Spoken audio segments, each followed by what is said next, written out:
let's come back to the issue of communication. Communication is transfer of information, right? Now, there are two broadly different kinds of communication in a organization. There is formal communication and informal communication. Let's take a look at formal communication.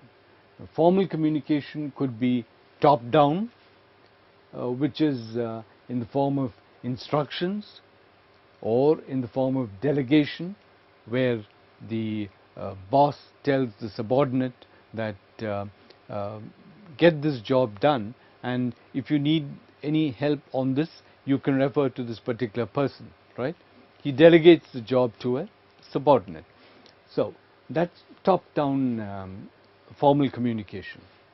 Then you have bottom-up formal communication, where the subordinate reports to the boss, right, and lets him know that the job has been done, or he lets him know what are the problems that he is facing, right? So the employee is ultimately accountable for his job. So bottom-up information is concerned with reporting and accountability. And then you have horizontal kind of formal communication. Horizontal communication is between departments, for instance, right? The manager of the market research department and the manager of the product development department share information. The market research manager understands what the customer wants. He passes this data on to the product development team who design the product. If there are certain difficulties the design team faces, they may come back to the manager of the market research team. So it's a to and fro passage of information. That's horizontal information.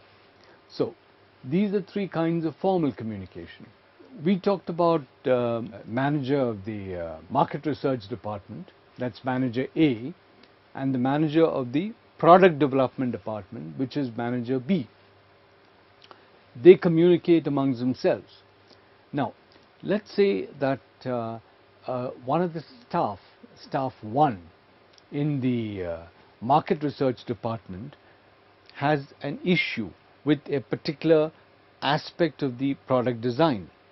Now, would he directly approach manager B? He would not. He would approach his manager A, who in turn would approach manager B, right? So this is a question of proper communication through proper channels. So that's important in the case of formal communication. This is the formal communication network. The problem with the formal communication network is that apart from this formal situation, people, employees from various departments also meet informally. For instance, they would meet at the coffee dispensing machine and share a cup of coffee.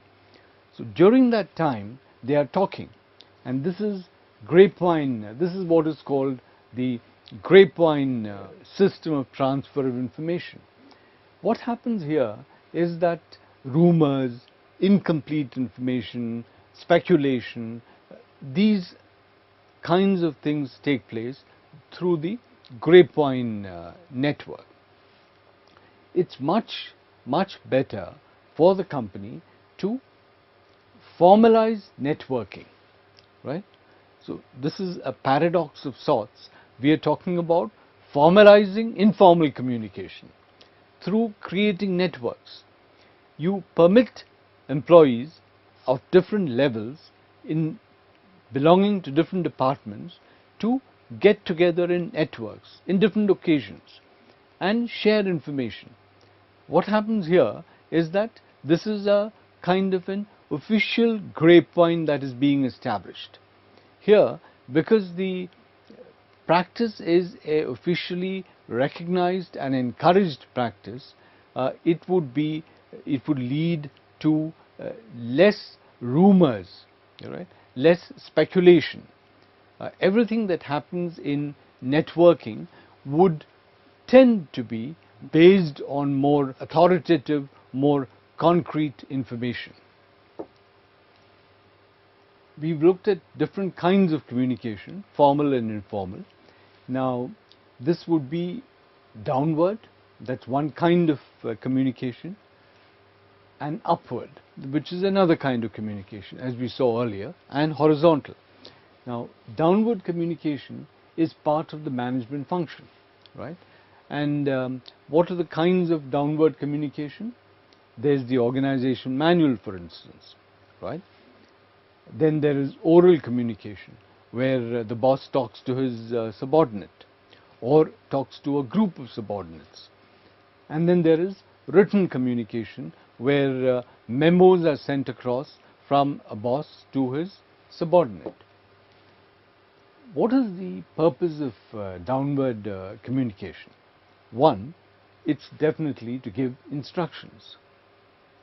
This is perhaps the most routine of the functions of downward communication. A much more important element of downward communication is building culture within the company. The company's culture is something which a superior would be more exposed to than a subordinate. And it is the duty of the superior to build this culture in the subordinate. That is the only way the culture can spread in the organization. This can only be done through downward communication, communication from the superior to the subordinate. So building culture is a very important element of communication. Then there is the question of providing encouragement. Right? Now, every employee requires encouragement, because the employee in the course of his work has faced several obstacles. He has managed to overcome those obstacles. He requires acknowledgement for this. He requires praise for this, right? So, encouragement is very, very critical. It's a very critical element of downward communication. You need to give praise to the employee, right? You need to praise a person for a good job. That will ensure that he will attempt to do a similar thing again. Finally, there is the question of constructive criticism. See, after all, no employee is going to always perform his function the way the superior expects it. There will be occasions when the employee will falter. This may be for different reasons. It may be because of obstacles that he faces, external obstacles, obstacles in the environment, or it may be because of some internal deficiencies in the employee, right?